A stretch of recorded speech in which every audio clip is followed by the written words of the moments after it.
so I thought I was definitely miscarrying. It was like all the same symptoms. I didn't like really necessarily like match the enthusiasm like your enthusiasm. You don't really prepare as much for like your relationship and how that's gonna change, and it just kind of like separated us.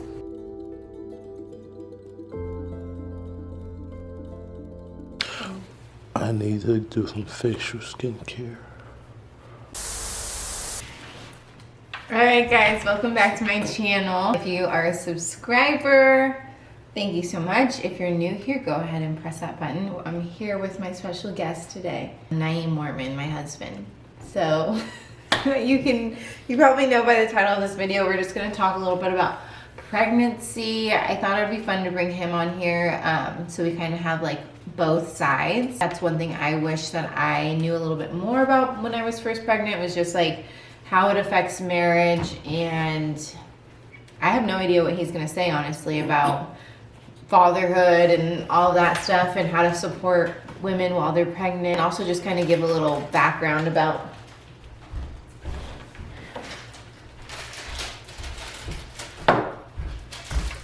there's also one little lunches left. I think that. But also I wanted to just kind of go over like the basics of my first pregnancy and this pregnancy so far. We're like right at 20 weeks today, actually. High five. People talk about the women being pregnant all the time, but it's like definitely like a shift for the whole family and for the marriage too. So, I mean, I guess we can start with like the first pregnancy, which was during COVID. Mm-hmm. And that was really easy. I was 26. I was really healthy. I think picking a good provider is really important. I had a really good doctor in Mississippi, but we moved when I was like 4 or 5 months pregnant to New Hampshire. Went to a new clinic, went and saw that doctor once. He was terrible. It was also like right on the heels of Serena Williams, like almost dying from her pregnancy, from her birth. And like everyone was just like kind of starting that conversation about like motherhood mortality rates, like just of Black and brown women in the hospitals. And so that was making me really anxious. And I saw that doctor and he was terrible. He didn't ask if I had any questions.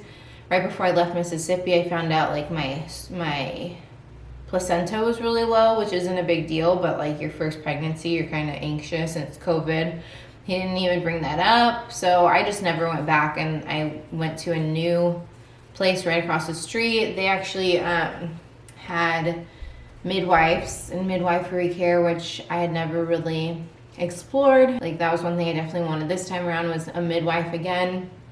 Yeah, since it was COVID, like I had a lot of support from him at home, but I don't feel like I communicated like my needs as much like as I do now, where I'll be like, hey, this is what I need from you, and then you'll do it. But I just was kind of like assuming, oh, like why wouldn't he do this or that? Like why wouldn't he just know? This time around we communicate a lot better. This time around I did have like a little hemorrhage at like 8 weeks pregnant, like 7 or 8 weeks. It was like a subchorionic hemorrhage, which I guess is pretty normal. I had a miscarriage before Theo, right before I got pregnant with him, so I thought I was definitely miscarrying. It was like all the same symptoms, same kind of blood.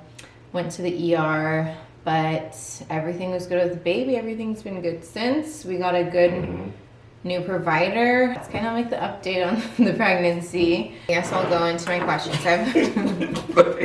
I just wanted to give a good update in this video. Before that, I did want to ask you about Magic Mind. So Magic Mind sent us some of their little shooters. They are great for focus and energy. You take them with your daily caffeine. And they have matcha for energy, immune supporting ingredients, and they also have like nootropics and adaptogens. Naeem took like 2 weeks supply of it. I thought it was good. I have ADHD, so like everything felt clearer throughout the day. And if I wasn't doing anything, I felt like doing something. I think it's supposed to help you like have your energy in the morning with your caffeine, and like not need as much caffeine throughout the day, and not like feel like a crash. He's playing coy. He's trying to get them to send more to him. So I do want more, so if you want to send more, or discount code at least. I have the link and everything in my bio if you want to check more out about them. But it's a good natural alternative if you drink a lot of caffeine. Or if you have ADHD like this guy. Questions. Okay, so advice for like new parents. Definitely do this, definitely don't do this. The best advice would be to essentially just don't overthink it. There's no manual. Take advice from older people, but you also got to do things your way, and not like your way, but like your family's way. The first pregnancy, you in particular, because you were really mastermind behind all of it, but like there was more thought process behind all of it, and because it's all new. But like now the second one is kind of like we know what to expect, and so it's like a lot more coy, as your word of the day has been. Virtually, like, you know, if you're a father, do whatever you can to help out the mom.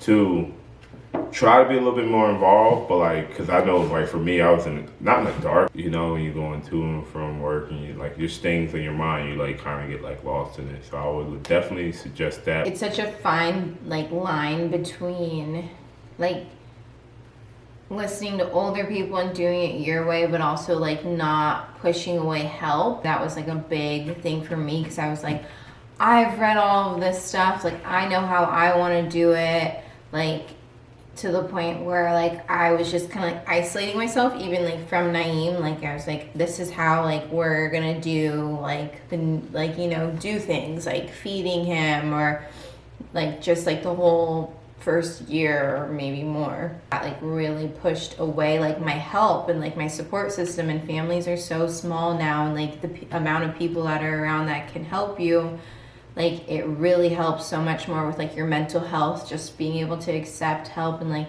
you know, my mom does different things than my mother-in-law than I do, and like I have to kind of just like be okay with that. Of course there's going to be non-negotiables like when we leave him with them, but also like if he eats nothing but pizza for the weekend with my mom, like, and that's good for my mental health to be away, then like that's what's gonna, like, you have to kind of find that balance, because otherwise you're just not gonna have any help, and that's gonna be really, really hard. For us, that's been hard because we live away from all of our family. So what do you think you did wrong? Do you have any like don't do this? Nothing in particular. I can't think of anything like that I did wrong. I don't really know. Like you talking about pregnancy or post pregnancy? Because like I don't really know like the time frame. I think like pregnancy, like and early, like. I guess I could have definitely what I did wrong. I wouldn't say wrong. It's what I didn't do. Is like I definitely could have been better at keeping up with what to expect. I didn't like really necessarily like match the enthusiasm like your enthusiasm. And it's not that like I wasn't excited, but it was like we kind of already talked about it. Like you physically and everything you're physically experiencing, you're experiencing in a pregnancy. And then me, it's like I'm just like observing. Only things that kind of like necessarily hit home were like the bellies, the kicks, you know, like. And I'd be like, touch my belly, like every time the baby kicked, and he'd be like, like how many times can I feel this baby kick? And then be like, oh, yeah. You don't care about this pregnancy. Yeah, and like I really did really seriously care about it, but it's like as a male, I guess you experience so much less that like, I guess like I don't want to say like fake it, but find a way to like to immerse yourself into that. That's the best way to put it. Immerse yourself into like their experience, like be empathetic to like they're actually feeling like, you know, going through the whole process and just feeling different things. That would be my advice. Like I'm still not good with that. It's just like hard to like, you know. Yeah, like, but I feel like since we've communicated more about it, like I'm also a little bit more empathetic. Like I can understand your perception from it also. Like, okay, he's not going to be as excited because he's not feeling all the changes, but as long as he can support me in the ways I need him to, and I can voice that and say like, my back's really hurting, or can you please like make sure that I have water, and can you please make sure like you rub my back or whatever, like. So advice on how to support your marriage through like, I feel like pregnancy, but also like postpartum's like a big one. You don't really prepare as much for like your relationship and how that's gonna change. I was just really focused on the baby. I think that's the thing with like we were just talking about. It's like the mom is just feeling all these things and like so many things going through her head. Like for me, when I was pregnant, like I was always like just Googling stuff and like, you know, you want to have the room all set up and like you're trying to learn about breastfeeding and what bottles and diapers, and like your whole life is just like around baby, and like your husband then gets kind of like pushed out, at least in our situation that kind of happened. Like I felt like I kind of like was just like, okay, like you're to the side now, like I need to like figure this out. I need to figure out like being a mom, and my body and my mental health was going to shit, and like I also felt really isolated, and like I didn't really let anyone in, and it just kind of like separated us. I don't know if I have any advice of like what to do instead, but just kind of be more like present with those feelings, just like giving your partner the chance and the space to be there for you and support you, and like communicating when you're having issues, and like why are you laughing? I'm sorry about laughing. I am laughing. I'm just like laughing because it's like, my answer's about to not to match this one.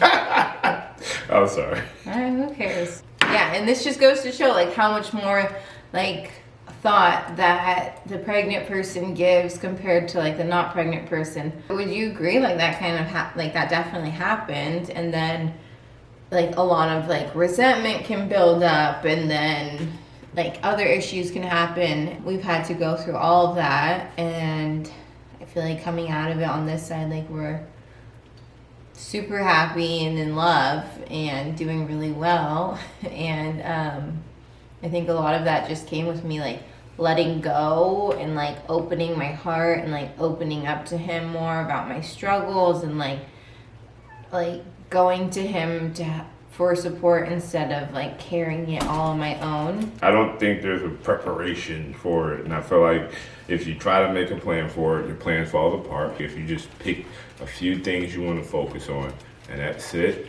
then you just let the other things come, because you can't predict the child. You can't even predict, like, not saying like we had all these plans for Theo, we're going to do the schedule like this, X, Y, and Z. Theo's going to go to sleep at this time, this and that. And like Theo ended up being like the easiest child. Like I was expecting like a horror baby. Like in terms of like the relationship, I feel like you can't, like you don't know, like we're about to have our second child, you don't know what you're going to get. Yeah. You don't know, like that baby can come out completely different from Theo. And so like to like make a plan, I don't know. Not a plan. No, not a plan, but to even give advice, like my advice is like don't find a few things you want to sit on, and then after that, like if you know you're a person that needs attention, or you're a person that needs whatever, like recognize your own needs, and then like say how do we get those needs, and then when you get like when the baby comes, you operate around a baby based on your needs come second. But if you're a first time parent, I don't think you can just go into the process and be like, this is the plan, we're going to face these obstacles. Well, and not like that's a how we're plan, gonna handle but it. yeah. But, I think that it's good to have like things that you can just keep in mind. Like if you've never had this conversation with someone who's already been parents, like for me, it's like, okay, I want to make sure that like I do keep my marriage in mind, and I do keep our relationship in mind, as far as like, okay, like we need to make sure that and it's going to be in the middle of like football season, so it's going to be tough. Just like time together is a big one. Just spending time together, which talking. I think we did. So I don't know, like, I don't With even... Theo? Yes. It was COVID. We didn't go out anywhere. We didn't do anything. We had a baby. We didn't need to go out. Like, we didn't have babysitters. We didn't have family members. We didn't have none of that. So, like, I don't know, like... But, like, then we had issues. So that's what I'm saying. Like, but maybe... I don't even think the issues came from any of that stuff. It came from, like, I was literally in season. And you were getting no help. Your family's not around. No babysitters. I'm at work from 7 a.m. until 9:30 at night. Even on like with that point, it's like I've learned from our first one. I reached out to my family members already and been like, hey, when can you come? How long are you gonna stay? And like really trying to like stagger and overlap as much help as possible between like my mom, his mom, my stepmom, friends, family. Like, can you please come? Because I'm gonna be by myself. And like anticipating like your safety net, and like even when it comes to mental health, like if you know that you're someone who's, I've never really struggled with mental health, but now this time around I feel like I just know like, okay, like just take it easy. If you need to like sign back up with your therapist, do that. Like there's no shame in like being open about your struggles. So how would you say our marriage has changed? It's been so long since Theo's been like in our family that like it's kind of like, it's not like we've been married for 5 years before, and so like Theo's been here longer than we've been married together, and so like for me like that's like the marriage didn't necessarily change. It's just like what we're capable of doing. So do you think people should be married longer before they have kids, or do you think like we did it fine? I think we did it fine. We're together for 4 years and then we had a child. I think that's more than enough time to have like. Well, we both knew If we people wanted want to, kids, like, yeah. you gotta know what you want. For me, it's like I want my kids to be young enough to. I want to be young enough to do stuff with them when they're older. That's my thing. Like, and like me be young enough when they have their children. That's like, you know. For sure, yeah. Nothing comes to mind that's like super major. I can say they changed, but in my mind, they're like the obvious things. It's like, yes, Theo gets like a lot of attention. He needs a lot of attention. Like, it's like the obvious things changed. Do you get jealous of his attention? Hell no. I only get jealous when What? not stuff I prefer not to see on camera. Something sexual, probably. Yes. That's good. Yeah, and then we're gonna have a girl, so I have a feeling she's gonna be a big daddy's girl. Do we have any names picked out? Okay. You're done. You're done with this now? Yeah, I'm getting like real antsy. I'm just antsy of like, okay, how much time do I have? Okay, how long was this? I was expecting this to be this long. I was expecting only questions. This actually been a little bit more intimate than I expected it to be. But I don't know if we're gonna be able to have a podcast together if you're gonna act like this. I don't want no podcast. I thought you said you wanted to do a podcast. Not if it's going to be like, I don't want like parenting stuff. Like, I love parenting, but I was like, it's like, for me, it's like, how much parenting can we talk about? It's like, cool. We're like, when can we get away? It's like, yeah, it's like, I love you to death, but cool. It's like. I'd say that's also like was a big change for us. We weren't like a family friendly, like we like to still go out and like get drunk and like stay up late and all that stuff, and then all of a sudden it's like, now we're having a baby. Okay, how do we deal with this? But Yeah, I think that's like the biggest change. Like literally our lifestyle change. But those are the obvious things that come with having a child. But some people like already like they're like, okay, like I go to bed at 9:30, like, and I'm ready for a baby, and this is the most exciting thing ever in my life, which is exciting. But Yeah, good for them. all right, well, leave any questions you have below. I feel like we just spouted off a lot of things. All right. Give it a kiss. No.